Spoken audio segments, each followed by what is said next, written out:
오늘 아침 일라디오.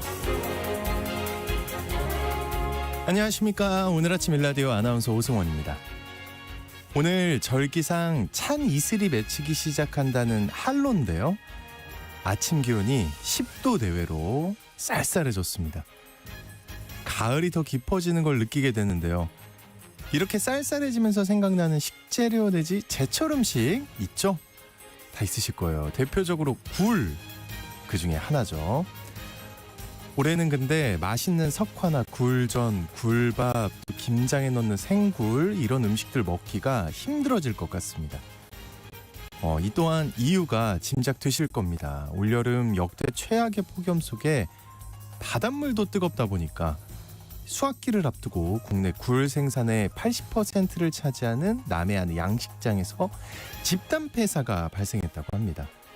한 해의 수확을 마친 어민들의 시름이 깊어지게 됐고요. 굴 좋아하는 소비자들도 아쉽고 속상하죠. 요즘 자연과 농어민들이 길러내는 모든 식재료들이 재난적인 위기를 맞고 있습니다. 병열구 피해는 농업재해로 인정받기 위한 절차가 진행 중이고요. 또 배추 한 통에 1, 2만 원을 비롯해서 모든 채소값들이 급등하면서 다가올 김장철도 걱정이고요. 바다의 우유로 불리는 굴도 이런 집단 폐사 소식이 전해지고 있으니까 한 해 농사를 마친 농어촌 살림살이와 서민 경제가 얼마나 힘겨워질까 걱정이 됩니다.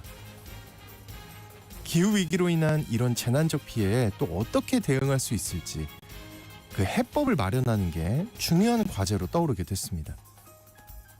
10월 8일 화요일 오늘 아침 일라디오 출발합니다.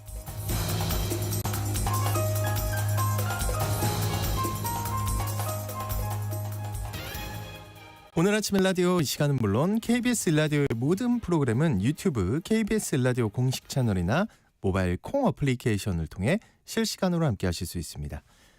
화요일입니다. 해외 농업 소식 살펴보고요. 텃밭 가이드 시간에는요. 수확철에 종자를 고르고 보관하는 법에 대해 말씀 나누고요. 청취자 여러분들이 보내주신 질문들에 답변을 드리겠습니다. 텃밭 농사에 대한 궁금증이나 질문 있으시면 지금부터 문자 보내주시죠. 단문 50원, 장문 100원이 드는 유료 문자 샵 9730으로 보내주시기 바랍니다. 유익한 정보와 살아있는 이야기가 있습니다. KBS 오늘 아침 일라디오.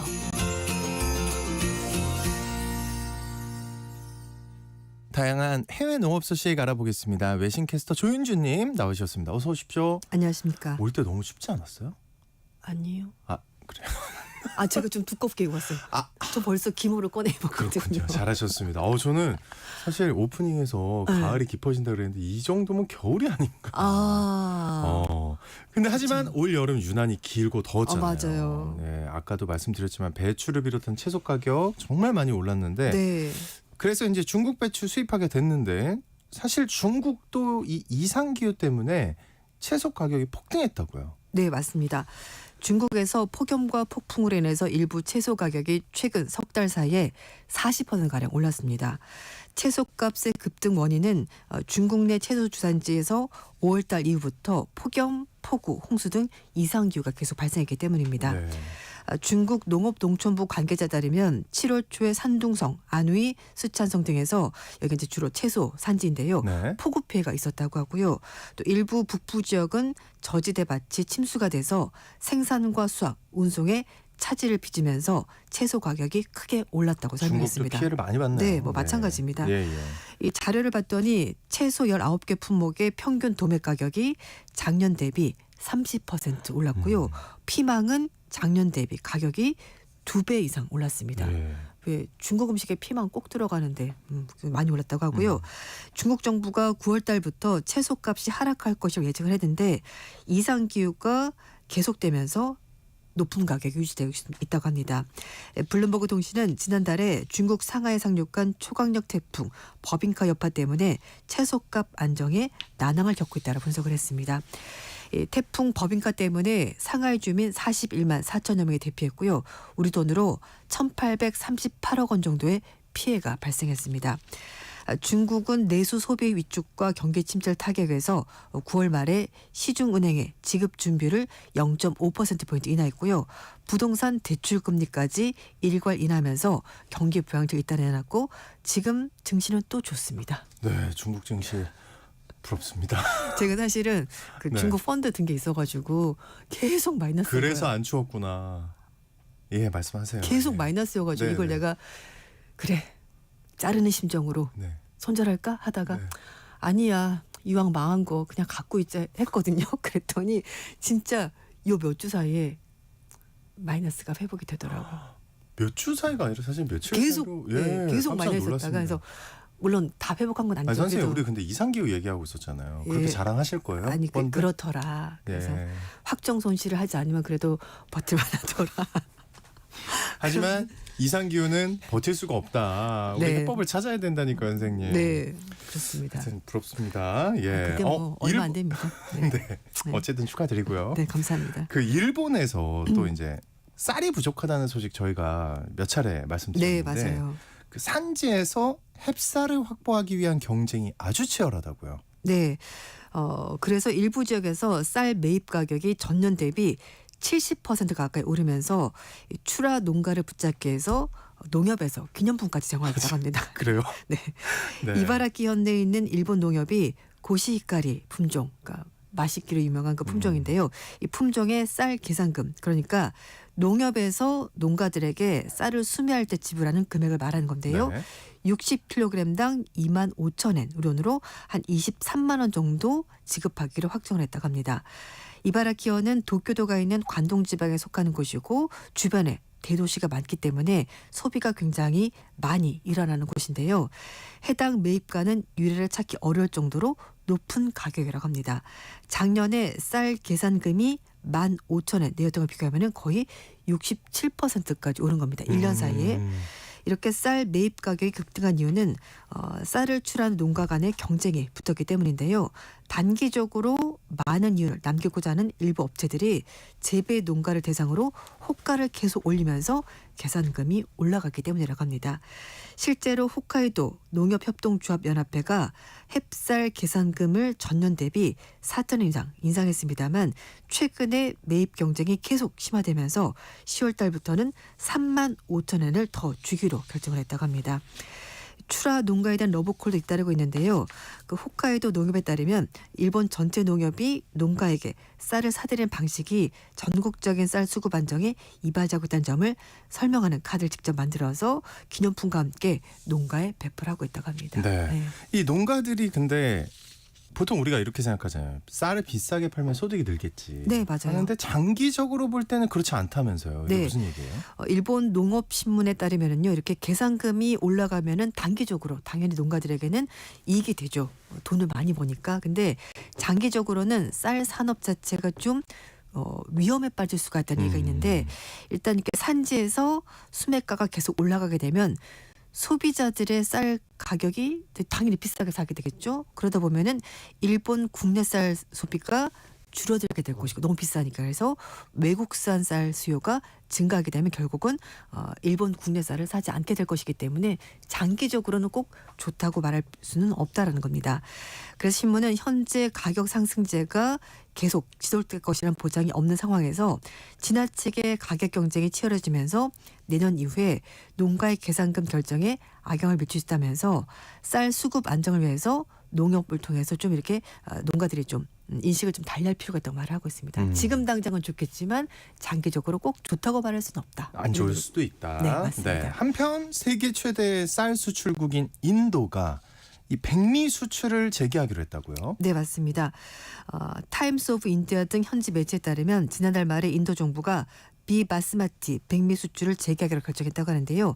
바스마티는 우리가 먹는 그런 쌀은 아니고 찰기가 적고 이렇게 길쭉하게 생긴 그 동남아 네, 음식을 네, 먹을 때 먹는 그 쌀을 말하는 가벼운 거. 쌀. 네, 맞아요. 예. 그래서 인도 정부가 백미 수출할 때 관세를 없애고 최저 수출 가격을 톤당 490달러, 우리 돈으로 64만 원 정도로 책정을 했다고 합니다.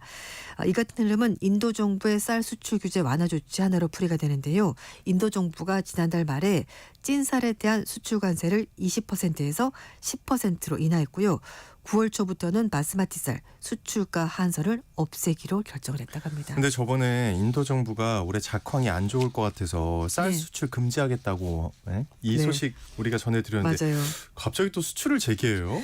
네. 이것도 뭐 날씨가 어떻게 바뀌는지 사실 예측하기 힘드니까 벌어진 일이라고 하는데요. 작년만 하더라도 인도 정부가 엘니뇨 때문에 몬순 시기에 강우량이 평년 대비해서 크게 줄어들 것 예상이 되자 작황 부진을 걱정해서 각종 쌀 수출 규제를 시행을 하게 된 겁니다. 즉 그러니까 인도 국내용 쌀이 가격이 많이 올라갈 것으로 보여서 수출 안 하기로 결정을 한 건데요.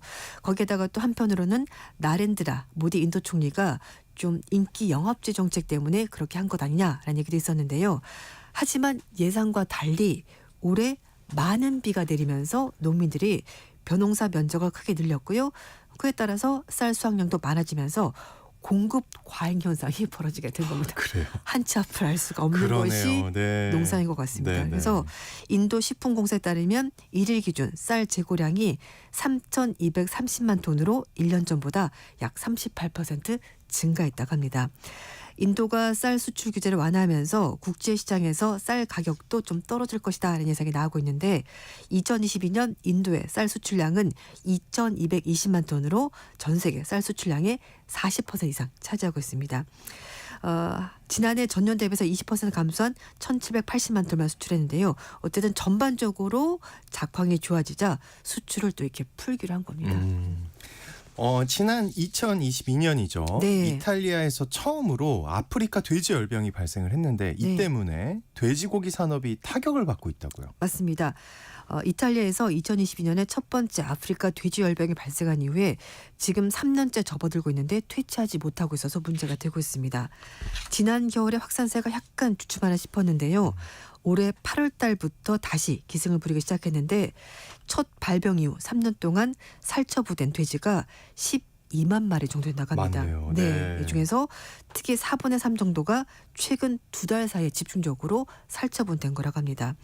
그래서 아프리카 돼지열병 때문에 이탈리아의 돼지 산업이 심각한 타격을 입고 있다고 하는데요. 농업단체에 따르면은 돼지고기 산업 전반이 입은 손실이 5억 유로, 우론으로 7,300억 원이 넘는다고 합니다. 수출도 차질을 빚고 있는데 멕시코와 미국 등 12개 나라에 이탈리아산 돼지로 만든 생혜민 프로슈토를 이렇게 가공식품을 네. 수입을 하는데 이것도 역시 중단된 상태라고 합니다. 그러니까 수입하는 나라 입장에서는 이렇게 질병이 확산하니까 좀 통제할 필요가 있는 거겠죠. 저도 지금 생각하다가 네. 이탈리아가 돼지를 그렇게 많이 수출했나 생각하다가 햄이구나. 햄 맞아요. 네, 네, 맞습니다. 그래서 이탈리아 정부는 군을 투입해서 아프리카 돼지열병 확산의 주범인 멧돼지 사냥에 집중을 하고 있고요. 돼지 농장 접근과 동물 이동 제한 조치를 취하면서 완충지대를 만들고 있다고 합니다. 한편 동물단체에서는 현재 과밀하고 비생산적이고 항생제를 많이 쓰는 이 환경 때문에 좀 결국은 비위생적인. 네, 그래서 결국 이렇게 전염병 확산하는 원인이 되는 거라고 얘기를 하고 있고 근본적인 해결에 위해서는 동물 복지를 개선하는 것이 먼저라고 동물단체는 주장을 하고 있습니다. 고병원성 조류 인플루엔자가 전 세계에서 확산하면서 네, 이 포유류 감염 사례가 늘고 있다고요. 맞습니다. 네.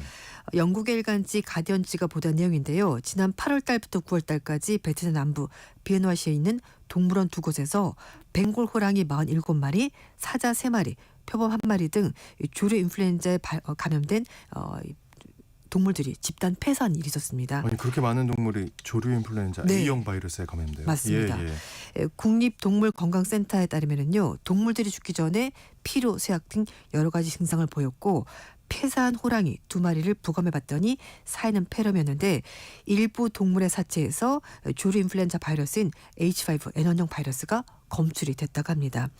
구체적인 감염 경로가 밝혀지지 않았다고 하는데요. 다만 한 동물원에서 폐사한 호랑이 3마리가 지난달 초 동물원 측이 구입할 당시 적합한 검역 증서 없이 이 동물을 들어왔기 때문에 이 과정에서 바이러스를 체크하지 못했을 가능성이 있다고 합니다.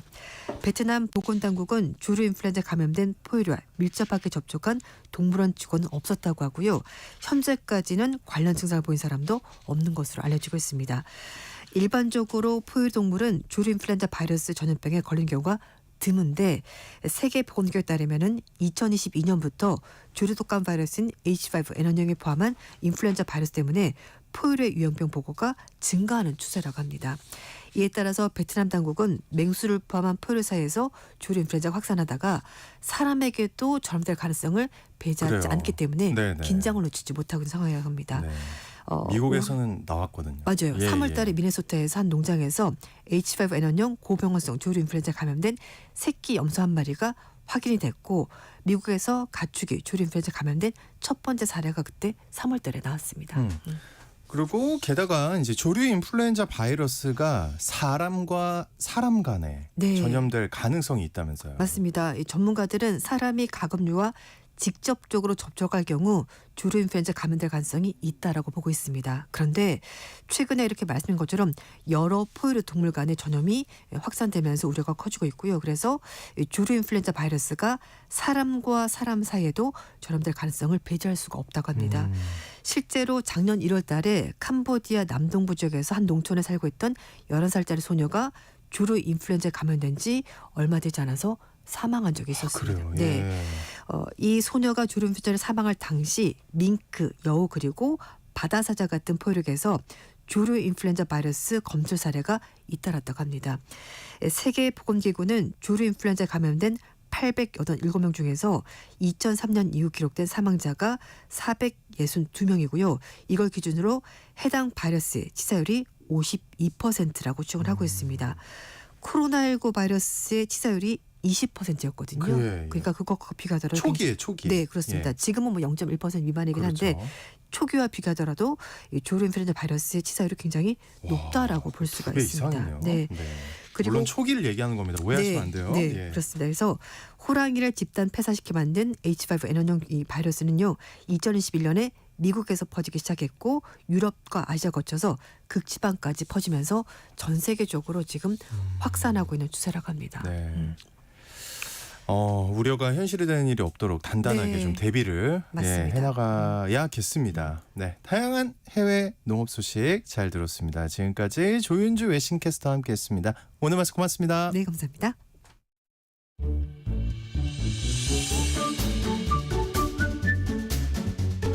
아침을 여는 기분 좋은 습관. KBS 오늘 아침 1라디오.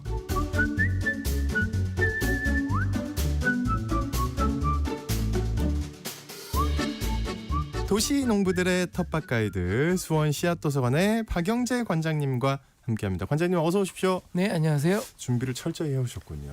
추워요. 그러니까 느낌이 다르지 않나요? 네. 저만 느낀 게 아니죠? 오늘은 확실히 좀 춥다는 느낌이었는데. 네, 덥습니다. 자, 여러분 오늘 텃밭과 관련해서 궁금한 점이 있으시면 단문 50원, 장문 100원이 드는 유료 문자 샵 9730으로 지금 바로 문자 보내주시기 바랍니다. 자세하게 답변해 드릴게요. 지금 바야흐로 수확철 아닙니까? 그렇죠? 네. 관장님 어떻게 수확 잘하고 계십니까? 청취자님들도 모두 다 풍성한 가을 수확을 하고 계시겠죠? 네. 그래야 되는데. 네, 올해는 네. 태풍이 없는 대신 고온기가 오래 지속돼서 뭐 굴도 폐사됐다 그러는데 병해충이 많은 한 해였던 것 같습니다. 저의 경우도 벼도 평년보다 적은 수확량을 기록을 하고 있고요. 콩도 수확량이 만족스럽지가 않습니다. 이런 기상 변화에도 불구하고 살아남은 귀중한 생명들이 있는데요. 네. 바로 씨앗들입니다. 씨앗들. 예, 네. 내년 농사를 위해 이제 차근차근 종자를 챙겨야 할 때입니다. 오늘은 수확과 함께 이제 종자 채종을 이루는 과정들을 한번 이야기해 보려고 합니다. 그 안 그래도 씨앗과 관련돼서 이 종자 채종하는 과정을 질문하는 분들이 지금까지 꽤 많았잖아요. 그렇죠? 네, 그 수확하면 종자를 골라내는 일도 해야 된다는 말씀인 거죠? 네. 다양하게도 가을볕이 좋아서 종자 말리기에는 아주 좋은 날이 계속되고 있습니다. 요즘 수확하는 콩 종류는 가을볕에 잘 말려서 좋은 종자로 고르기를 해야 합니다. 동글고 통통한 씨앗으로 그리고 벌레 먹은 흔적이 없는 종자로 골라내야 되는데요. 다양한 크기의 채를 이용해서 콘 종자를 골라내고 쟁반에 올려서 살짝 기울이면 또고루로 굴러 떨어지는 애들이 동그란 종자겠죠. 네. 그런 종자를 이제 골라냅니다. 그리고 하나하나 들여다보면서 벌레가 먹었거나 모양이 이상한 종자도 이제 골라내게 되는데요. 완두콩이나 동부콩 같은 경우는 벌레가 구멍을 뚫고 녹두도 그렇죠. 예, 구멍을 뚫고 안에 들어가 있는 경우가 있습니다. 근데 그 벌레들은요. 언제까지 그냥 들어가 있는 거예요? 그냥 다 먹으면 나오는 거예요? 그냥? 아니요, 거기서 거기서 살아요? 알 까고요. 또 다른 애들을 생산을 하죠. 네. 그럼 세게 말을 못하는데. 꽃 상태에서 들어간 것인지 안에서 깨어나서 이렇게 구멍을 뚫고 나오는 경우도 있습니다. 전자의 경우에는 이렇게 찾기가 쉽지만 후자에 이렇게 안에서 이렇게 나오는 애들은 일반 완두콩하고 비슷해가지고 알기가 어려울 것 구분하기가 같아요. 쉽지 않아요. 네. 투명한 창이 이렇게 보입니다. 콩알 한 표면에 투명한 창이 보이는데 뭐지? 이렇게 들여다보면 그 안에 이제 예, 아니 갑자기 진짜 집이었구나 하는 생각이 들어가지고. 그렇게 들어가 있습니다. 네. 그래서 뾰족한 것으로 이렇게 밀어보면 그 창이 밀리면서 안에 벌레를 볼 수가 있습니다. 이런 것들을 잘 골라내지 않고 또 벌레가 먹지 않는 골라내지 않게 되면 벌레가 먹지 않은 정상적인 씨앗들도 같이 이렇게 함께 보관하게 되면 나중에 벌레들이 나와서 정상적인 콩들까지 다 구멍을 뚫어 놓습니다. 아하. 그러면요. 그 구멍이 뚫린 종자는 버려야겠죠? 이렇게 구멍이 뚫린 콩들 같은 경우도 발화를 시키면 자라기는 합니다. 세상에. 네. 네, 생명이라는 게. 그래서 와. 근데 그게 사실은 안에 먹은 게 새싹을 키우는 양분 부분이잖아요. 그래서 양분을 벌레가 먹어서 초기 성장세가 약합니다. 예. 그래서 하나씩 골라내서 벌레 먹지 않은 정상적인 것들만 따로 잘 모아서 보관하는 게 좋습니다. 잘 골라낸 씨앗은 페트병에 이렇게 넣어서 보관을 많이들 하시는데요. 네. 이렇게 하면 이제 벌레들이 침입을 못하게 되고요. 좋네요. 산소가 부족하니까 또 벌레들도 죽겠죠. 네. 그리고 이제 이렇게 종자를 모으면 종자 이름과 함께 생산한 연도를 같이 기록해야 됩니다. 매년 씨앗을 받는 습관이 있는 분들은 파종하고 남은 씨앗도 버리지 않고 남겨두는 경우가 있어서 이렇게 생산한 연도를 기록하지 않으면 오래된 종자를 가지고 또 파종을 할 수도 있어서 꼭 종자 이름하고 생산 연도를 기록하는 것이 필요합니다. 네. 밖에다 이렇게 써놔야겠네요. 페트병 위에다가. 그 보관은 어디에 하나요? 이런 씨앗들도 수명이 있어서 냉장이나 냉동 보관을 하지 않으면 상온에 이렇게 보관하다 보면 오래된 씨앗들은 발화율이 차츰차츰 이렇게 떨어지게 됩니다. 네. 그래서 보관을 잘 해두는 것이 중요한데요. 우선 보관하는 장소를 일정하게 해놓는 것도 또 필요한 작업입니다. 찾기 쉽도록 하는 작업인데요. 토종 수집을 위해서 농촌 마을을 다니다 보면 씨앗을 보관하는 장소로 가장 많이 사용하는 것이 어딜까요? 어딜까요? 약간 어두운 데일 것 같긴 한데. 네. 신발장입니다.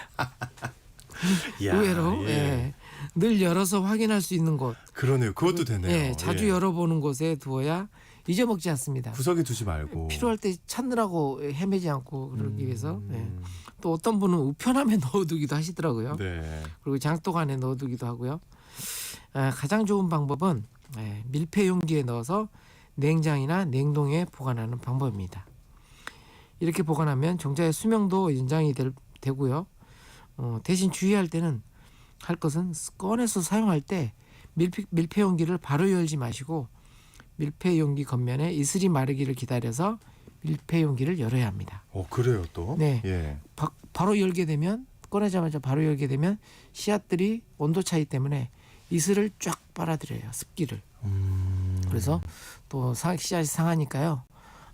그래서 차가운 씨앗이 주변에 있는 습기를 흡수하지 않도록 이렇게 밀폐 용기를 바로 열지 말고 좀 저 기다렸다가 겉에 밖에다 내놨다가. 네, 그렇죠. 예. 네. 그 큐어링이라는 작업이 필요한 것들도 있다고 들었습니다. 네. 근데 그 큐어링은 뭐고 어떤 작물들이 또 큐어링이 필요한 건지. 네. 예.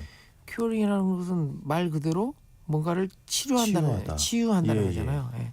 그래서 땅 속에서 캤던 이제 생강이나 울금, 토란, 약혼, 고구마 같은 씨앗은 아니지만 씨앗의 역할을 하는 영양체의 경우에는 이렇게 습기를 많이 머금은 상태에서 이렇게 보관하게 되면 곰팡이가 생길 수도 있잖아요. 그래서 잘 말려서 상하지 않게 보관하는 게 중요합니다. 씨생강이라 그래서 종강이라고도 하는데요. 이런 생강은 서리가 내리기 전에 수확해서 잎과 뿌리를 깨끗하게 제거하고 씻지 않은 상태에서 3일 정도 따뜻한 곳에서 말려야 합니다. 뿌리 작물들에게 공통적으로 하는 이제 큐어링이라고 하는 작업이 필요하게 되는 건데요. 그리고 이제 스티로폼 상자에 모래나 흙을 채우고 그 속에 묻어줍니다. 씨 생강 중 일부가 썩으면서 나오는 가스 때문에 같이 있던 다른 씨 생강이 썩을 수도 있어서 상할 네. 수도 있어서 꽉 밀폐를 하지는 않고요. 약간 가스가 빠져나갈 수 있는 그런 자리를 만들어줘야 합니다. 다시 한번 말씀드리면 서리가 내리기 전에 수확해서 네, 그 씻지 않은 상태에서 3일 정도 잘 말려야 하고요. 네, 따뜻한 곳에서 잘 말리면 된다. 네. 그러면 이 뿌리 작물들은 어떻게 해줘야 하나요? 그래서 스티로폼 뚜껑은 이제 환풍이 어느 정도 될 수 있도록 살짝 닫아주시고요. 생강의 경우는요.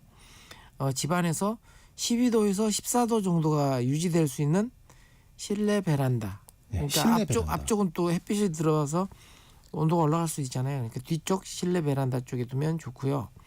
울금도 이런 방법으로 보관합니다. 토라는 땅속 줄기 끝에 있는 모구라고 하죠. 그리고 동글동글한 것은 자구라고 하고요. 거기서 또 떨어져 나오는 애들을 손구라고 합니다. 그러니까 엄마, 아들, 손자 이렇게 다 있는 거죠. 네. 예. 근데 보통 이제 종자용으로 쓰는 분들은 자구나 송구를 씨앗으로 삼고 모구는 떫은 맛이 나서 먹지 않기 때문에 버리게 되는데요. 네. 이 모구를 똑같이 생강처럼 보관해서 번식시키면 초기 성장이 자구나 송구를 심었던 것보다 훨씬 왕성해서 많은 수확을 기대할 수 있습니다. 그래서 반드시 줄기 밑에 있는 모구 버리지 마시고 보관하시기 바랍니다. 모구가 제일 좋아 보이는데요? 이렇게 네. 들으면? 예. 그리고 여러 포기가 생겨서 아주 생육이 왕성하거든요. 근데 정말 이런 그 토란만 전문적으로 생산하시는 농가분들도 모르시더라고요. 아, 이거를. 예, 다 버리시더라고요. 그래서 이거 왜 버리세요? 이렇게 제일 좋게 예. 들리는데요, 지금 제가 예, 듣기엔. 얘기한 적도 있습니다. 그래서 몇 개 얻어오면서 얻어왔더니 하나하나 챙기시더라고요. 아까우신가 봐요. 저 사람이 괜히 가져갈 리가 없다. 네. 예. 네. 그다음에 이제 약혼의 경우는 우리가 이제 먹는 이제 이렇게 고구마 뿌리와 같이 이제 생기는 식용 뿌리로 이렇게 번식을 하기도 하지만 주로는 뿌리가 시작되는 줄기 끝에 있는 불긋한 모양의 관알을 통해서 번식을 합니다. 그래서 잔뿌리를 제거하고 줄기를 잘라낸 관알을 앞에서처럼 생강과 같은 방식대로 잘 말렸다가 이렇게 흙 속에 묻어서 얼지 않게만 이제 저장을 하게 합니다. 그다음에 이제 씨고구마의 경우에도 이렇게 똑같이 이렇게 큐어링이라는 과정을 거치게 되고요. 보통은 이제 통풍이 잘 되고 따뜻한 곳에서 보관을 하게 합니다. 생강과 다른 것은 보관 온도가 좀 높습니다.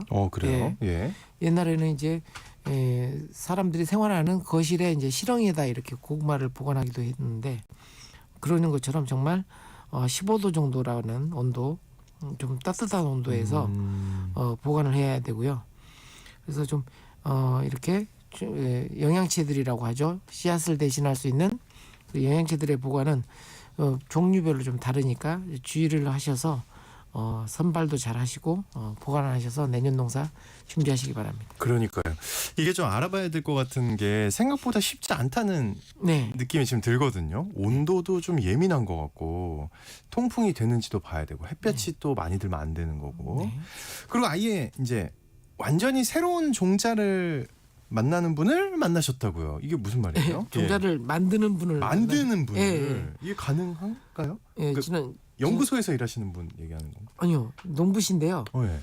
지난 주말에 이런 씨앗을 육종에서 만들고 계신 농부님을 육종에서, 예. 찾아뵈었습니다. 그러니까 가장 원래의 농부는 육종가예요. 예, 육종가들이 농부고 그런데 이런 것을 이제 취미 삼아서 계속 해오신 분이 계셨어요. 저도 이제 이분이 육종한 것을 좀 심어봤는데요. 굉장히 품질이 우수하고요. 훌륭하시더라고요. 저는 수집된 종자가 많아서 유지에만도 허덕이는데 이분은 지역의 토종 씨앗을 교배해서 새로운 종자를 만들고 계신 분이었습니다. 서산에서 농사를 하고 계시는 김웅두 선생님이셨는데요. 네. 네. 이분 이름을 따서 웅두콩이라고 하는 이름으로 예, 세상에 많이 알려져 있습니다. 이미, 예. 농가들 사이에서는 웅두콩 그러면 다 아는 정도로 유명한 분이신데 연락처를 못 찾아서 헤매다가 겨우 이렇게 찾아뵀는데요. 올해로 82살이신데 연세가 좀 있으시네요. 예, 아직도 이제 농사를 건강하게 짓고 계시고요. 근데도 이제 이렇게 씨앗을 만들어도 알아봐 주는 사람이 없는데 이렇게 이제 알아봐 주는 사람들을 서로 만나서 서로 덕담을 나누면서 얼마나 반가웠을까요? 서로 고생한다면서 칭찬하는 자리, 덕담을 나누는 자리를 가졌습니다. 네. 관련하여 인터뷰를 좀 했는데요. 제가 전문 리포터가 아니라서 잘하시죠. 그래도 방송 경력이. 네. 인터뷰를 해서 제 유튜브 채널을 좀 봐주시면 좋을 것 같습니다. 제 유튜브 채널에 영상이 올라와 있습니다. 수원 씨앗도서관의 박영지 TV라는 거 여러분 네, 잊지 말아주시고요. 많은 관심과 구독 부탁드리면서 좋아요도요. 네, 자 이제 청취자분들이 보내주신 사연과 질문 살펴보겠습니다. 지금 질문을 많이 보내주고 계신데요. 저희가 지난주에 답변 못 해드린 것부터 저희가 약속을 지켜야 되기 때문에 2525님이 배춧잎 가장자리가 마르면서 줄기 쪽은 또 무르는데 이거 어떻게 하면 될까요? 네. 어려운데요. 이제 워낙 이제 재배 과정에서 뭐 벌레가 있는지 없는지 뭐 이런 것들도 그다음에 토양을 산도를 중성에 맞췄는지 그러니까 칼슘 거름을 했는지 뭐 이런 것들도 좀 지켜봐야 되는데요. 이렇게 이제 배춧잎 가장자리는 마르는데 줄기 쪽이 무른다 이런 얘기는 이제 무름병이 온 거거든요. 아무래도 이제 너무 물 관리를 과습하게 관리하게 되면 근데 가장자리는 또 말라요. 그러니까 이제 그 병이 오면 이제 줄기 쪽에 있는 도관들을 병충해들이나 아니면 식물들이 만들어낸 방어 물질들이 막아버리거든요. 도관을. 그러니까 물 끌어올리는 게 원활하지 않으니까 오히려 가장자리는 마르게 되죠. 네. 그래서 수분 관리라든지 토양의 산성도가 좀 많아지지 않았는지 한번 좀 살펴보시고요. 물은 가급적 아침 저녁 그리고 너무 많이 주지 않는 게 좋다. 하는 거 유의하시면 될 것 같습니다. 그러니까 뭐 여러 이유가 있을 수 있는데 과습한 게 그 중에 큰 하나의 이유가 될 수 있다는 거잖아요. 그러니까 물을 좀 양을 줄이라고. 네. 5945님 대추나무의 빗자루병 이거 제가 제대로 본 거 맞나요? 네. 빗자루병? 네. 이거 혹시 치료 방법이 있나요? 하고 보내주셨어요. 네. 전 처음 들었습니다. 빗자루병. 배추의 무름병이 곰팡이성 질병이라고 하면 이게 빗자루병은 파이토플라즈마라고 하는 바이러스보다 조금 더 작은 그런 이제 병원에서 이렇게 유래하는 병입니다. 네. 보셨을 거예요. 가끔 대추나무에 보면 잎사귀가 작으면서 빗자루처럼 이렇게 많이 달려 있는. 그게 병이에요? 예. 나무인데 그렇게 잎사귀가 작고 이렇게 가지가 굉장히 장가지가 많은 그런 걸 빗자루병이라고 그러는데.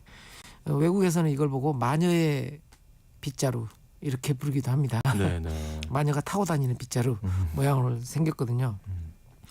그래서 이건 보통 이제 매미충이라든지 이런 곤충들이 그런 이제 병원을 이렇게 옮깁니다. 네.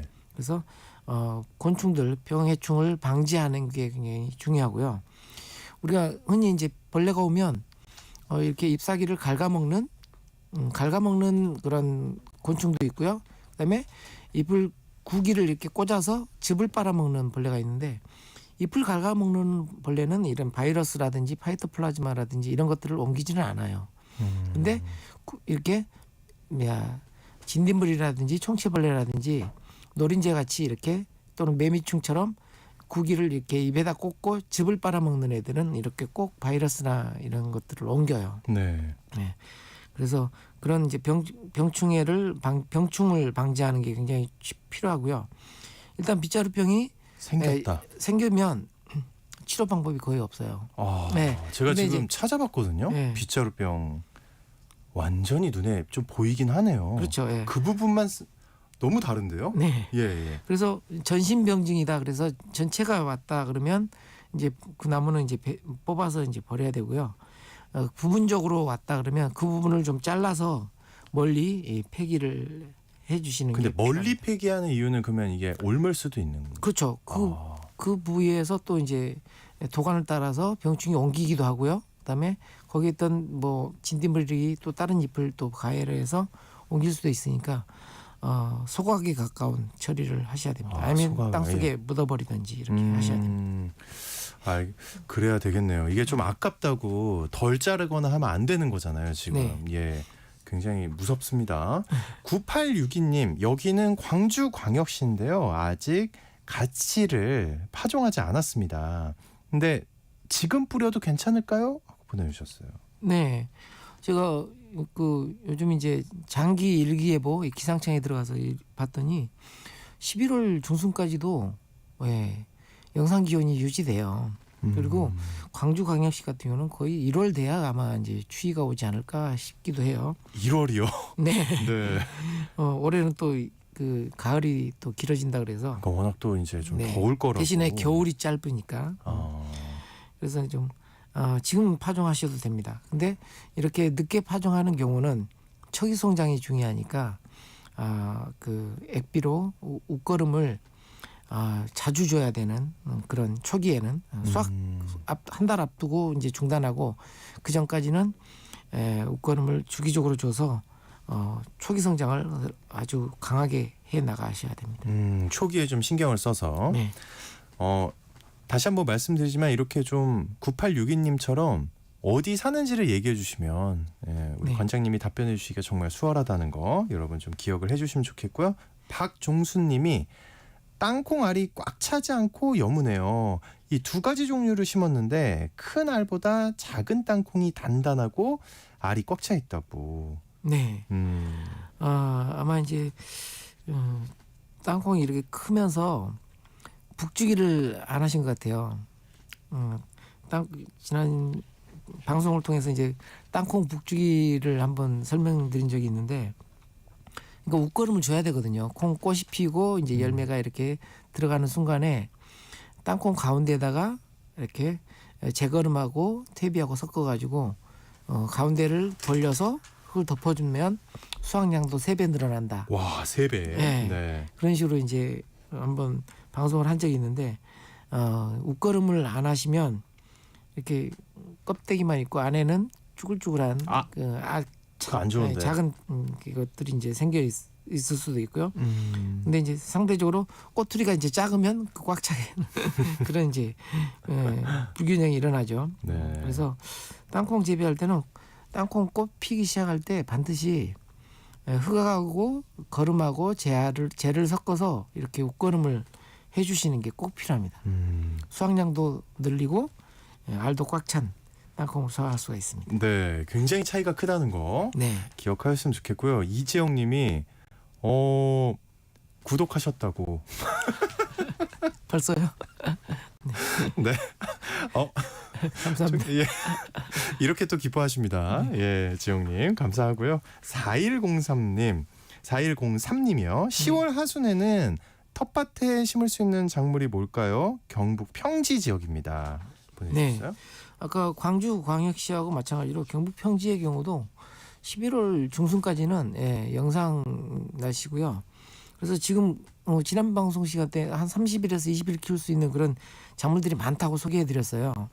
뭐 시금치를 지금 심어도 되고요. 시금치. 네, 그다음에 뭐 고수라든지 그다음에 뭐 이제 가시라든지 이런 다양한 작물들이 있으니까요. 지금이라도 심으시기 바랍니다. 네, 시간상 오늘은 여기서 마무리할게요. 답변 못 해드린 질문들은 저희가 절대 잊지 않고 다음 주에 꼭 이어서 해드리니까 걱정하지 마시고요. 텃밭 가이드 시간 지금까지 씨앗도서관의 박영재 관장님과 함께했습니다. 오늘 말씀 고맙습니다. 네, 감사합니다. 네, 좋은 하루 보내시고요. 전 내일 다시 인사드리겠습니다. 안녕히 계세요.